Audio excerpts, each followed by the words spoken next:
ആരെങ്കിലും നിങ്ങളോട് ന്യൂസിലാൻഡിൽ ജോലി കിട്ടുന്നത് ഭയങ്കര എളുപ്പമാണ്, ഇങ്ങോട്ട് കയറി പോരേന്നൊക്കെ പറയുന്നുണ്ടെങ്കിൽ നിങ്ങൾ അത് കേട്ടിട്ട് ഫൂൾ ആവരുത്. ഇവിടെ ജോലി കിട്ടുന്നതിനേക്കാളും വിഷമമാണ് കിട്ടിയ ജോലി തന്നെ ഹോൾഡ് ചെയ്യുക എന്നുള്ളത്. കോവിഡ് കഴിഞ്ഞതും ഇനിയിപ്പോൾ വന്നിരിക്കുന്ന AI ബൂമിനൊക്കെ ശേഷം ന്യൂസിലാൻഡിൽ മാർക്കറ്റ് ലിറ്ററലി റോളർ കോസ്റ്റർ ആയിട്ടുണ്ട്.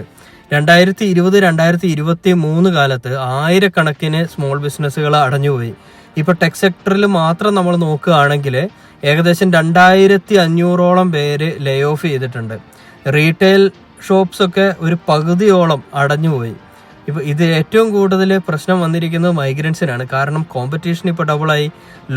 ഇവിടെയുള്ള ലോക്കലായിട്ടുള്ള ആൾക്കാരും ഉണ്ടാകും, പിന്നെ AI ഉണ്ട്. ഇതിനെ രണ്ടിനെയും മറികടന്നിട്ട് വേണം ഇപ്പൊ നമുക്ക് ജോലി കിട്ടാൻ വേണ്ടിയിട്ട്.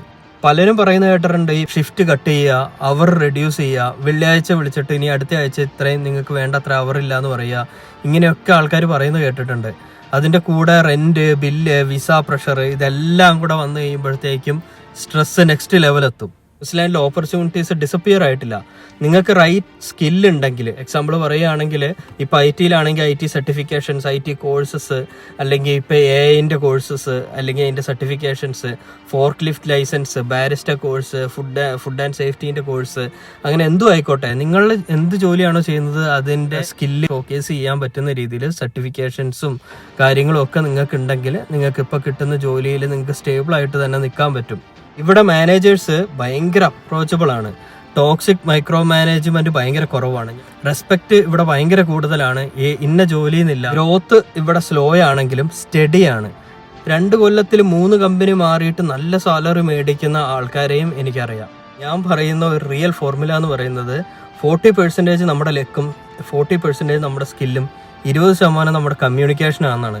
ലക്ക് എന്ന് പറയുന്നത് നമുക്ക് കറക്റ്റ് ടൈമിൽ നമ്മുടെ സ്കില്ല് കണ്ടെത്താനും പുതിയ ഓപ്പർച്യൂണിറ്റി കണ്ടെത്താനും കറക്റ്റ് നമുക്ക് വേണ്ട സമയത്ത് ഒരു ജോബ് ആപ്ലിക്കേഷനൊക്കെ വരണമെങ്കിൽ നമുക്കൊരു ലക്ക് വേണ്ടേ. അതാണ് ലക്കെന്ന് ഉദ്ദേശിച്ചത്.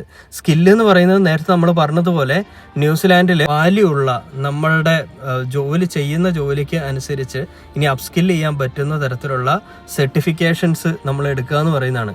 കമ്മ്യൂണിക്കേഷൻ എന്ന് പറയുന്നത് നമുക്ക് നമ്മുടെ ഓപ്പോസിറ്റ് നിൽക്കുന്ന ആളെ, അല്ലെങ്കിൽ ഇൻ്റർവ്യൂ ചെയ്യുന്ന ആളെ, അല്ലെങ്കിൽ നമ്മുടെ കൊളീഗ്സിനെ നമ്മൾക്ക് അറിയാവുന്ന ഇംഗ്ലീഷ് വെച്ച് നല്ല കോൺഫിഡൻ്റ് ആയിട്ട് അവരെ നമുക്ക് മനസ്സിലുള്ള കാര്യങ്ങൾ പറഞ്ഞ് മനസ്സിലാക്കാൻ പറ്റുക എന്നുള്ളതാണ്.